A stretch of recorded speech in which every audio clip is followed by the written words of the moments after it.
You there. You. Yeah, I can see you, yeah.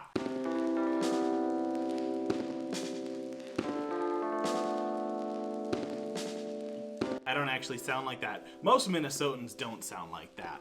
Welcome back to the Vinyl Files, ladies and gentlemen. Today we're taking a look at an album that was the beginning of my foray into progressive metal, rock. I don't know what exactly you would consider it. If you look at their older albums, you definitely see more progressive metal, but as they progressed... progressive metal, progressive rock, progressive car insurance, Talked Flo, she'll help you find your car because you lost it because you were being irresponsible, weren't you? And I started getting into this band because, well, a friend of mine showed them to me, and along with bands like Periphery or Tesseract or Era, they fill this different kind of this space in rock and metal music where it's not exactly your metalcore, like bands like my fiance mentioned, like I Prevail or A Day to Remember or For Today or whoever. They don't fill that jigga wugga jigga kind of a space, but it's not masturbatory. I don't know if I can say that on YouTube. It's not wanky like a King Crimson type of thing, but it lays somewhere in between. There's brilliant musicianship, there's beautiful vocals, there's some harsh screamy weemies for the people that just have to have it. But that brings us to this band, The Contortionist, Language, Rediscovered Edition.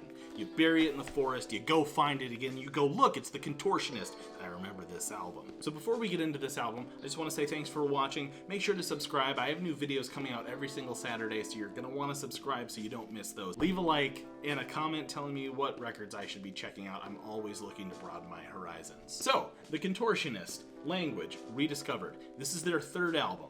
And while it is not nearly as heavy as their first album, it's heavy, it's brutal.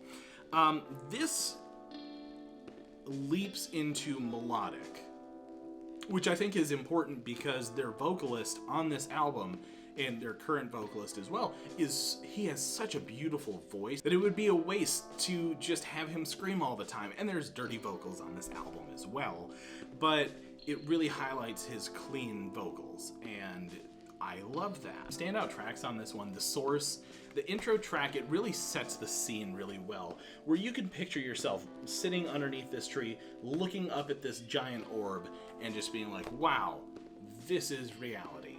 I dig it. Language Intuition and Language Conspire, that's Language 1 and 2, they're great.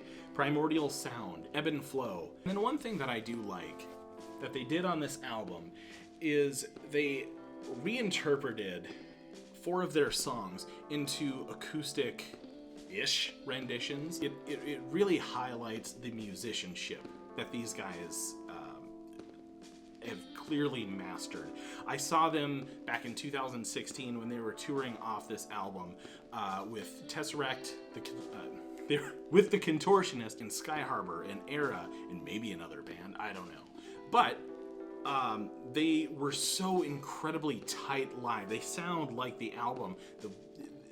Mike's vocals are amazing. The guitarists are just absolutely shreddy. They're shreddy to go. One of the guitarists, I believe he's their lead guitarist, kind of looks like Harry Potter, but if he put down the wand and picked up an Ibanez. And me and my friend Ben were in the back chanting, "Go Harry! Go Harry!" And that's what it would be. I might be making fun of him, but at the end of the day, I am intensely jealous of his musical abilities. This band, if you don't know them, it would be like if Periphery and then an EDM band like a Purity Ring or somebody, or Flume, decided to make a progressive rock metal album.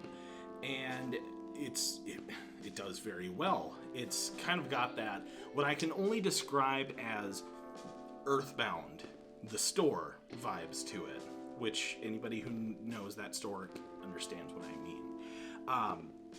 Incredible album. There were 600 of these double LPs pressed, and I think you can still find them, but we'll take a look at the cover there. And then on the inside, we've got a bunch of thank yous, and then some more art, some more beautiful art there. And then take a look at the record here. Beautiful 140 gram black vinyl, nice and shiny. Licorice Pizza there. The street name for records being Licorice Pizza is actually from an Abbott and Costello bit. That's kind of fun. For fans of music that's a little bit more out there, I recommend this. If you like bands like Periphery, especially if you like Tesseract, you'll love The Contortionist. And if you're searching for something a little bit heavier but also melodic, again, it's a great band to check out. They deserve your support. Go buy an LP. Go see a show. Their merch rules too. But check out The Contortionist. I want them to keep making music for a long time. And if you listen to them, I'm sure you will too. Thank you so much for watching, everybody. I have new videos coming out every single Saturday, so make sure to subscribe, leave a like, leave a comment telling me what records to check out, and I'll see you next time.